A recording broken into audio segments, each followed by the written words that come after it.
డిసెంబర్లో family HOs night రోజు. So ఆ రోజు 5%గా ఉన్నాను నేను. జస్ట్ ఐడియా వేసి వర్క్ అయితే చేయలేదు. నైట్ ఫ్యామిలీ హెచ్ఓస్ నైట్ మన తిరుపతి వచ్చారు 2014 డిసెంబర్లో. 2015 నేను స్టార్ట్ చేశాను వర్క్. సో మీట్లాగా బ్యాక్ సైడ్ కూర్చొని అనుకున్నాను, ఒకరోజు ఈ స్టేజ్ నేను వెళ్ళాలి, ఒక హైయెస్ట్ ఇన్కమ్ ఎర్నర్గా ఆంధ్ర తెలంగాణలోని ఒక స్ట్రాంగ్ డిసిషన్ తీసుకున్నాను ఫ్రెండ్స్. అయితే అదే సిచ్యువేషన్లో నా లైఫ్ ఎలా ఉందంటే జీరో. ఏంటి జీరో అంటే ఆర్థికంగా జీరో. ఎలాంటి సఫరింగ్ అంటే చనిపోతే బెటర్ లైఫ్ లేదు, అలాంటి సిచ్యువేషన్లో ఉన్నాను నేను. 2014 వెస్టేజ్లో నేను ఎంటర్ అయ్యేటప్పుడు, ఇప్పుడు ఈ రన్నింగ్ 2014 డిసెంబర్ మేబీ 26 or 27 జరిగింది ఫ్యామిలీ హెచ్ఓస్ వైజాగ్ నోవాటలో.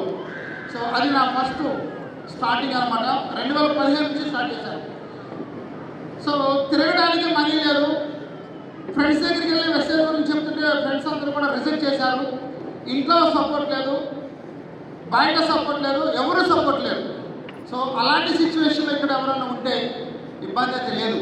ఎందుకంటే నేను అలాంటి సిచ్యువేషన్ నుంచి వచ్చిన వ్యక్తినే. ఫ్రెండ్స్ దగ్గరికి వెళ్ళి మెసేజ్ గురించి చెప్తే పారిపోయేవాళ్ళు, ఇంట్లో మెసేజ్ చేస్తారంటే వద్దనేవాళ్ళు. సో ఎక్కడ సపోర్ట్ లేదు. ఆర్థికంగా కూడా ఇబ్బందులు పడుతూ స్టార్ట్ చేసిన వ్యక్తిని. సో విజయవాడ రావాలంటే ప్రాజెక్ట్లో 10 రూపీస్ కూడా లేని సిచ్యువేషన్ అంటే ఒకసారి అర్థం చేసుకోండి. అలాంటి సిచ్యువేషన్లో ఉన్న నేను ఎదగాలి, సక్సెస్ కావాలి అనే ఒకే ఒక కసి పెట్టుకొని వర్క్ చేశాను. జీరోతో స్టార్ట్ చేసిన నేను ఈరోజు త్రూ వెస్టేజ్ ద్వారా, వెస్టేజ్లో బిఎంసీ మెంబర్ అని ఫస్ట్ తీసినప్పుడు ఆంధ్ర తెలంగాణ నుంచి ఫస్ట్ టైం వచ్చాను. చాలా హ్యాపీ. సో ఆంధ్ర తెలంగాణలో హైయెస్ట్ ఇన్కమ్ ఎర్నర్గా నేను 18 లక్షల రూపాయలు పడి చాలా happy. So luxury car jaguar 80 లక్షల రూపాయలు ఖర్చు చేసి జాగ్వార్ తీసుకున్నాను. చింతలపూడిలో 70 లక్షల రూపాయలు పెట్టి ఇల్లు కన్స్ట్రక్షన్ చేసుకున్నాను. అప్పుడు మొత్తం క్లియర్ అయింది. గన్నవరం పిల్లల స్టడీ పర్పస్, పిల్లలకి మంచి లైఫ్ ఇవ్వాలని చిన్నప్పటి నుంచి నా డ్రీమ్, పిల్లలకి మంచి లైఫ్ ఇవ్వాలి, మంచిగా సెటిల్ చేయాలనుకున్న టైంలో సో వెస్టేజ్లోకి రావడం వల్ల ఆ డ్రీమ్ ఇంకా స్టార్ట్ అయ్యి మరి ఈరోజు వెస్టేజ్ ద్వారా, త్రూ వెస్టేజ్ ద్వారా గన్నవరంలో ఒక ఇల్లు తీసుకున్నాను. సో పిల్లల కోసం స్కూల్కి దగ్గర. సో ఇక్కడ మీరు అర్థం చేసుకోండి, మెసేజ్లో ఉంటే ఎంత మనకి స్ట్రాంగ్గా ఉంటుందో మన కెరీరు. సో ఏదైనా కావచ్చు. మీకు ఒక ఎగ్జాంపుల్ చెప్తాను. నేను ఇంతవరకు రెండింటిలో ఎప్పుడు లేదు. చిన్నప్పటి నుంచి కూడా ఓన్ హౌస్లోనే ఉన్నాను. రెండింటి గురించి నాకు తెలియదు.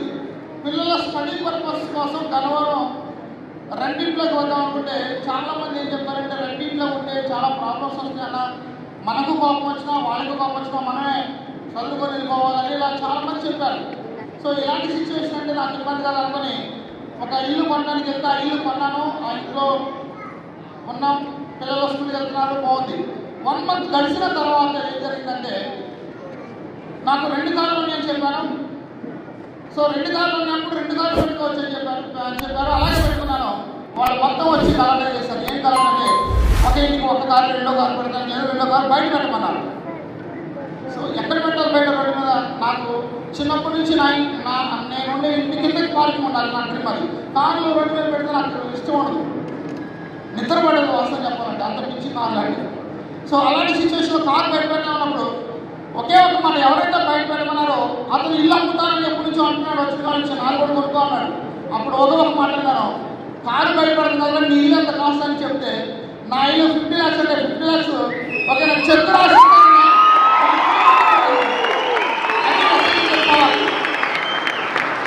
వెస్టేజ్ నుంచి పవర్ అనమాట. వెస్టేజ్ ఉంటే అంత ధైర్యం అని చెప్పొచ్చు. సో అలా 2 ఇల్లు తీసుకున్నాను. ఆ 12,000 రెంట్ వస్తుంది.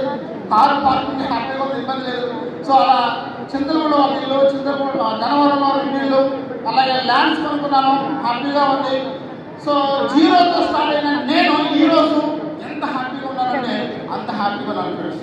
సో ఇంత హ్యాపీగా ఉండడానికి కారణం ఫస్ట్ మన మేనేజ్మెంట్కి థ్యాంక్స్ చెప్తాను. తర్వాత నా అప్లయన్స్కి థ్యాంక్స్ చెప్తాను. తర్వాత సాయి గారు కావచ్చు, మన మేనేజ్మెంట్ చంద్రశేఖర్ గారు కావచ్చు, అరవింద్ గారు సార్ కావచ్చు, నరకిషోర్ గారు కావచ్చు, ఎప్పుడూ సపోర్ట్గా ఉండే మన అడ్మినిస్ట్రేషన్ నుంచి మన లీడర్స్ వాళ్ళకి థ్యాంక్స్ చెప్తున్నాను. సో లాస్ట్ నా టీమ్ మెంబర్స్ నా డౌన్ లైన్. ఒకసారి డౌన్ లైన్ కంటే ఒకసారి నిలబడి ఉన్నాను అంటే నా team members. So team success and నా సక్సెస్. సో టీం ఉంటేనే నేను ఇక్కడ నిలబడగలుగుతాను. సో నా టీం మెంబర్స్ అందరికీ థ్యాంక్ యూ చెప్తూ ఈ అవకాశం ఇచ్చిన మన అజయ్ సూర్య సార్కి, CEO కొత్తగా వచ్చిన CEO గారికి థ్యాంక్ చెప్తూ thank you Vishwas, thank you.